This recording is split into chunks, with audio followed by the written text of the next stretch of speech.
Welcome to Akashvani. আজকে বাংলার ফুটবলের কিছু নিউজ আছে, সেগুলো নিয়েই আজকে আবার চলে এসেছি। তো সবসময়ের মতো আবার মিস্টার পুছে।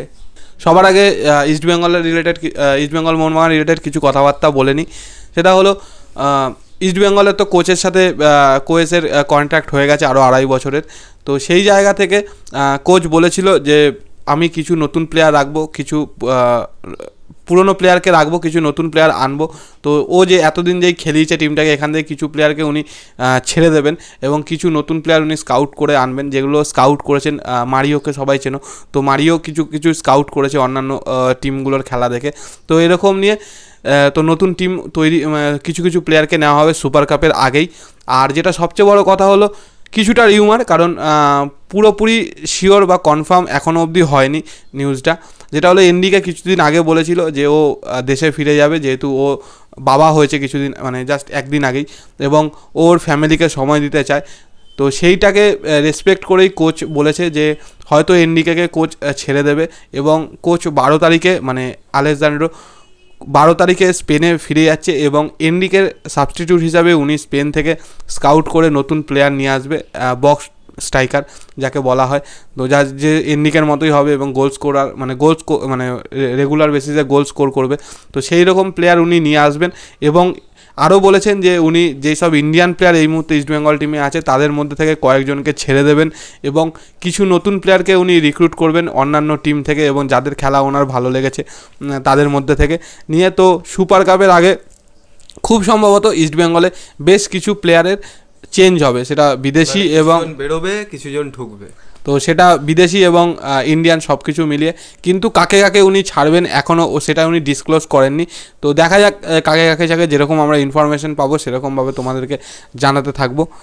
এবার চলে আসি মোহনবাগানের কথায়। তো মোহনবাগানের তো কিছুদিন আগে একটা ভিডিও বানিয়েছিলাম যে 3 জনকে নিতে পারে। তো তার মধ্যে সিসে সাইনিং হয়ে গেছে, সিসে একদম কনফার্ম। আর আদেজা আর আদিলেজা এবং বালা আল হাসান যে আছে, ওদের দুজনের সাথে এখনও কথা চলছে, ইনিশিয়াল পর্যায়ে আছে। তো খুব সম্ভবত ওরা দুজনও হয়তো সাইন করবে। আর নতুন আরও মোহনবাগানও হয়তো অন্য কিছু ইন্ডিয়ান প্লেয়ার নিতে পারে, এটাও শোনা যাচ্ছে। আর যেটা হলো মোহনবাগান কিছুদিন আগে আই লিগের 8টা ক্লাবকে নিয়ে একটা সংগঠন তৈরি করেছিল, যে 8টা ক্লাব একসাথে এআইএফএফকে একটা চিঠি পাঠিয়েছিল যে আই লিগকে যেন রাখা হয়, কোনোভাবে আই লিগকে যেন সেকেন্ড ডিভিশন লিগে পরিণত না করা হয়। তো এইটার এগেনস্টে একটা মানে খবর শোনা যাচ্ছে যে এআইএফএফ চাইছে ছোট ক্লাবগুলোকে কিছুভাবে সাপোর্ট করে বা ওদেরকে একটুখানি ওদের পেছনে থেকে, মানে ওদের পেছন থেকে একটু সাপোর্ট করে যেন এই যে 8টা ক্লাবের জোট হয়েছে এই জোটটাকে যেন ভেঙে দেওয়া যায়। কারণ এটার জন্য এআইএফএফ এবং আইএমজিআর দুজনেই চেষ্টা করছে এবং কিছুদিন আগে কোয়েস কর্ণধার বলেছেন যে উনি আইএসএল খেলতে রাজি আছেন এবং আইএসএলের বিট পেপারও উনি তুলবেন।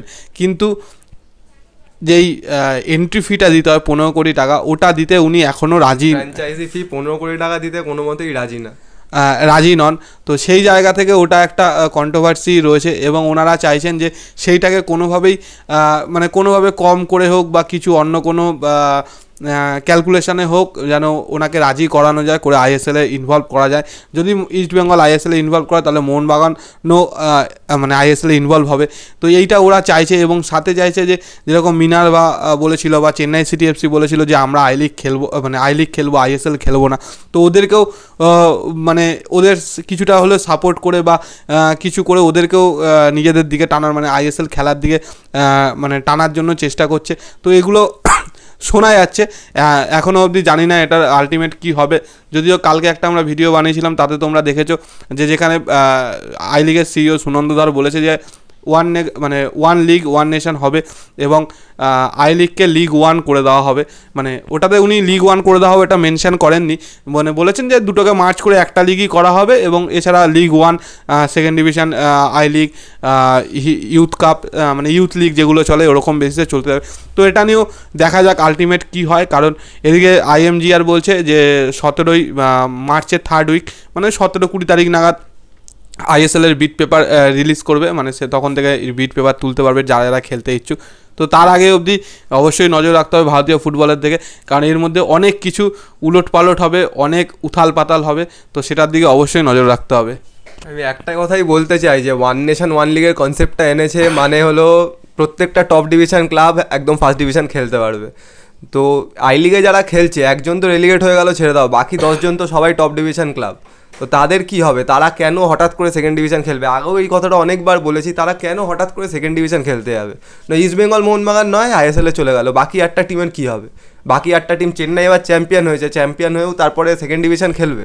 এটা কেমন তো আমি বুঝতে পারছি না। মানে তোমাদের মতামতটাও জানাও এটা নিয়ে, যে এটা নিয়ে তোমরা কী ভাবছো? ওয়ান নেশন ওয়ান লিগ মানে তো সব কটা টিমকে নিয়ে করা উচিত, মানে ওখানে 10টা এখানে 10টা, 20টা টিমকে নিয়ে করা উচিত। সেখানে ফ্র্যাঞ্চাইজি ফি এর জিনিসটা ঢুকিয়ে, মানে ফ্র্যাঞ্চাইজি ফি দেওয়া সম্ভব না। ইস্ট বেঙ্গল মোহনবাগান যদিও দিতে পারে, তো বাকি টিমগুলো কিন্তু দেওয়া সম্ভব না, সত্যি তাদের পক্ষে দেওয়া সম্ভব না অতটা ফ্র্যাঞ্চাইজি ফি। কারণ তাদের 2 বছরের টিম তৈরি হয়ে যাবে ওই টাকায়। 2 বছর কি, 2 বছরের চেয়ে বেশি টিম তৈরি, 3 বছরের টিম তৈরি হয়ে যাবে ওই টাকায়। তো সেই টাকাটা ওরা যদি দিয়ে দেয় ফ্র্যাঞ্চাইজি ফি হিসেবে, তাই টিমটা আর কি তৈরি করবে? তো এগুলো তো রয়েছেই, এটা নিয়ে তো এখন দেখতে হবে যে আগামী 10 দিন 12 দিনে কী ঘটনা ঘটে ভারতীয় ফুটবলে, তো সেটার দিকে সবার নজর থাকবে। আরেকটা খবর দিয়ে দিই, যেটা হলো এটাও রিউমার, এখনও অবধি পুরোপুরি কনফার্ম নয়, যেটা হলো ধীরাজ সিং হয়তো ইস্টবেঙ্গলে সাইন করছে। কারণ আমার কাছে যতদূর খবর আছে, ইস্টবেঙ্গল অফিসিয়ালরা দুজনের সাথে কথা বলেছিল, একজন হচ্ছে ভিশাল কেইত আর একজন হচ্ছে ধীরাজ সিং। তো সেখান থেকে শোনা যাচ্ছে যে ধীরাজ সিং হয়তো ইস্টবেঙ্গলে সাইন করতে চলেছে, কারণ ওকে হয়তো কেরালা ব্লাস্টার্স ছেড়ে দেবে বা ছেড়ে দিয়েছে এরকম একটা কিছু। তো সেই জায়গা থেকে যে বলেছে এই 10-20 দিনে নতুন প্লেয়ারদেরকে রিক্রুট করা হবে, তো সেখানে তার মধ্যে কিন্তু ধীরাজ সিংকেও রিক্রুট করা হতে পারে যদি ধীরাজ সিংয়ের সাথে কথাবার্তা কনফার্ম হয়ে থাকে। তো এই একটা নিউজ রয়েছে। আরেকটা যেটা রয়েছে সেটা হলো, আমরা 2 দিন আগে একটা ভিডিও বানিয়েছিলাম, তাতে বলেছিলাম যে ইন্ডিয়ান আন্ডার-23 টিম হচ্ছে তোমার একটা AFC আন্ডার-23 চ্যাম্পিয়নশিপের আগে একটা ফ্রেন্ডলি খেলবে কাতারের সাথে। তো সেই খেলাটা আজকে আছে 11 মার্চ, এবং সেই খেলাটা আছে রাত্রি 9:30 থেকে ইন্ডিয়ান টাইম অনুযায়ী। তো জানি না খেলাটা টেলিকাস্ট হবে কি না, হয়তো লাইভ স্ট্রিমিং হতে পারে কোনো কোনো জায়গায়। তো যারা যারা ইন্টারেস্টেড আছো খেলাটা দেখার জন্য, তো তারা রাত্রি 9:30 থেকে অবশ্যই ফলো করতে পারো যে খেলাটা কোনো জায়গায় দেখাচ্ছে কি না। আর একটা কথা বললেও ধীরাজ সিংকে নিয়ে বললো, ধীরাজ সিং এলে কিন্তু দুটো অ্যাডভান্টেজ আছে। এক তো জানোই আন্ডার-17 ওয়ার্ল্ড কাপ যারা খেলেছো, অসাধারণ গোলকিপার, মানে সব কিছু সব দিক দিয়েই, পায়েও যেরকম হাতেও তেমন, তো অসাধারণ গোলকিপার, এটা তো একটা আছেই।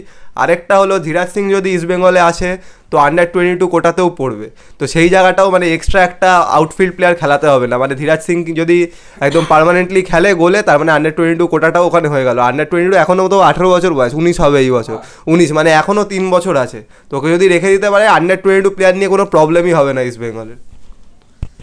তো এই ভিডিওটা এই পর্যন্তই। এরকমভাবে যত খবর পেতে থাকবো, ইন্ডিয়ান ফুটবল হোক কি ফরেন ফুটবলের হোক, তো তোমাদেরকে আপডেট দিতে থাকবো। তো বাকিটা আজকে আর্সেনালের জার্সি পরে বসেছে, গর্ত থেকে বেরিয়েছে, হারিয়েছি না সেই গর্ত থেকে বেরিয়েছে, আর্সেনালের জার্সি পরে বসেছে, দেখেছো কি অবস্থা ছেলেপুল। আমরা তো গর্ত থেকে, আরে ঠিক আছে, তো এরকম লাফালাফি করলাম, তারপরে 2 গোল খেয়ে গেলাম, যেই টিমটার সাথে পরপর হেরে আসে, লজ্জা করে না। বক্সের ভিতর ঢুকে ডলফিনের মতো ডাইভ, ফুটবলে হতেই পারে, ডলফিনের মতো ডাইভ। আই লিগে যদি রেফারিং বাজি হয়, EPL এ হতেই পারে না। IPL এ তো কালকে সেরা, IPL বলছি, আই লিগে যদি রেফারিং বাজি হয়, EPL এ হতেই পারে। আরে ডাইভ ল্যাকাজেট মেরেছে, অবেমেয়াং গোল করেছে। আরে ঠিক আছে, তো জাকা ঘ্যাবা গোল করেছে, এমন ঘুরিয়েছে ডিগিয়া বুঝতেই পারেনি কিছু। তো যাই হোক, বেল আইকনটা টিংটং করে দিও, নাহলে নোটিফিকেশন পাবে না। আর এখনের জন্য টাটা। ও শেয়ার, লাইক আর সাবস্ক্রাইবটা বলতে ভুলে গেছে, তো টাটা বলতে হবে না, সব এমনি করে নেবে তোমরা। ঠিক আছে, টাটা।